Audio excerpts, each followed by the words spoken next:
I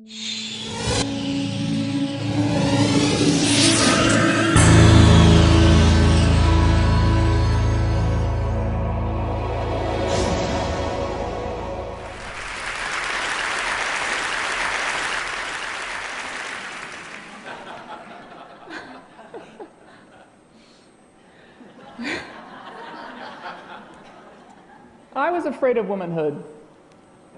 Not that I'm not afraid now, but I've learned to pretend.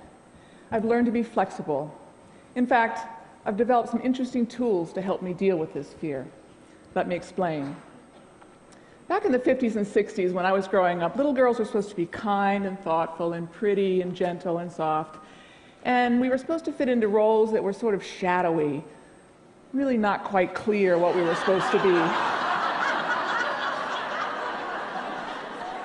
There were plenty of role models all around us. We had our mothers, our aunts, our cousins, our sisters, and of course the ever-present media bombarding us with images and words telling us how to be. Now, my mother was different. She was a homemaker, but she and I didn't go out and do girly things together, and she didn't buy me pink outfits.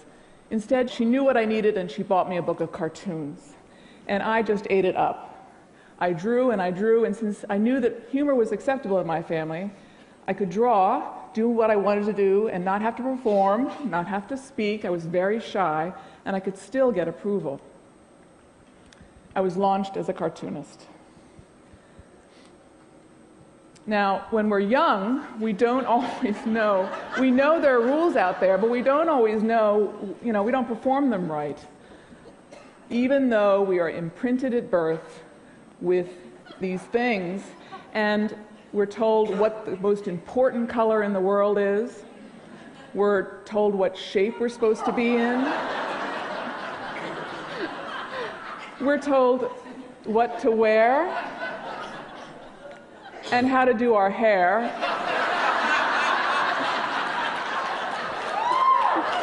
And how to behave. Now, the rules that I'm talking about are constantly being monitored by the culture. We're being corrected, and the primary policemen are women, because we are the carriers of the tradition. We pass it down from generation to generation. Not only that, we always have this vague notion that something's expected of us.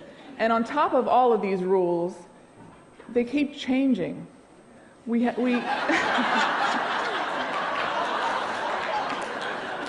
know what's going on half the time, so it puts us in a very tenuous position. Now, if you don't like these rules, and many of us don't, I know I didn't, and I still don't, even though I follow them half the time, not quite aware that I'm following them, what better way than to change them with humor? Humor relies on the traditions of a society. It takes what we know and it twists it. It takes the codes of behavior and the codes of dress, and it makes it unexpected, and that's what elicits a laugh.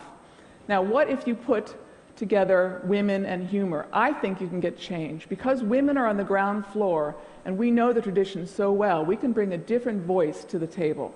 Now, I started drawing in the middle of a lot of chaos. I grew up not far from here in Washington, D.C. during the civil rights movement, the assassinations, the Watergate hearings, and then the feminist movement. And I think I was drawing, trying to figure out what was going on. And then also my family was in chaos. And I drew to try to bring my family together. Tried to bring my family together with laughter. It didn't work. My parents got divorced and my sister was arrested. But I found my place. I found that I didn't have to wear high heels. I didn't have to wear pink. And I could feel like I fit in. Now, when I was a little older, in my 20s, I realized that there are not many women in cartooning, and I thought, well, maybe I can break the little glass ceiling of cartooning. And so I did. I became a cartoonist. And then I thought, in my 40s, I started thinking, well, why don't I do something? I always loved political cartoons, so why don't I do something with the content of my cartoons to make people think about the stupid rules that we're following, as well as laugh. Now, my perspective is a particularly American perspective. I can't help it. I live here. Even though I've traveled a lot, I still think like an American woman. But I believe that the rules that I'm talking about are universal, of course, that each culture has its different codes of behavior and dress and traditions, and each woman has to deal with these same things that we do here in the US. Consequently, we have women, because we're on the ground, we know the tradition, we have amazing antennae. Now, my work lately has been to collaborate with international cartoonists, which I so enjoy, and it's given me a greater appreciation for the power of cartoons to get at the truth, to get at the issues quickly and succinctly. And not only that, it can get to the viewer through not only the intellect, but through the heart. My work also has allowed me to collaborate with women cartoonists from across the world, countries such as Saudi Arabia, Iran, Turkey, Argentina, France, and we have sat together and laughed and talked and shared our difficulties. And these women are working so hard to get their voices heard in some very difficult circumstances. But I feel blessed to be able to work with them.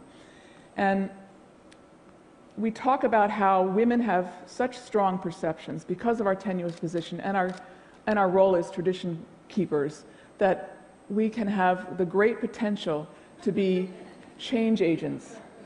And I truly believe that we can change this thing one laugh at a time. Thank you.